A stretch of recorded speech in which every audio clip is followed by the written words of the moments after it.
Chers membres d'Église et chers amis, bonjour. Au premier chapitre de la lettre de Paul aux Philippiens, nous trouvons un Paul dans la joie. Il prie avec joie parce qu'il sait que les croyants de Philippe participent activement à l'annonce de la bonne nouvelle.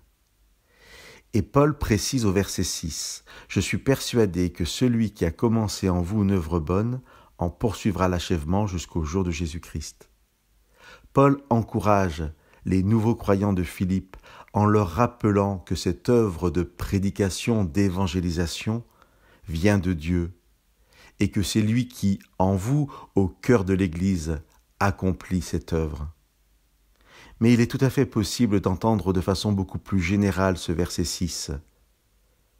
Paul dit « Je suis persuadé que celui qui a commencé en vous une œuvre bonne en poursuivra l'achèvement jusqu'au jour de Jésus-Christ. » Et comprendre que en vous c'est dans nos cœurs et que cette œuvre bonne est tout ce que Dieu veut accomplir en nous.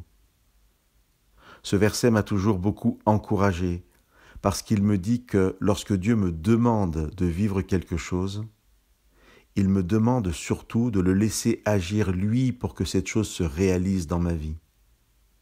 Et c'est une invitation aujourd'hui à laisser Dieu agir comme il l'entend dans nos vies. Parfois, nous ne savons pas comment accomplir la volonté de Dieu.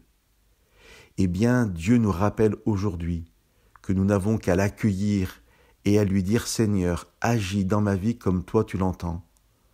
Je suis prêt à te laisser agir dans ma vie selon ta vision et non selon la mienne. » Que nous puissions croire, savoir que Dieu nous fera grandir en sagesse, en foi, en espérance, parce que nous le laisserons agir dans nos vies par son esprit, selon sa volonté.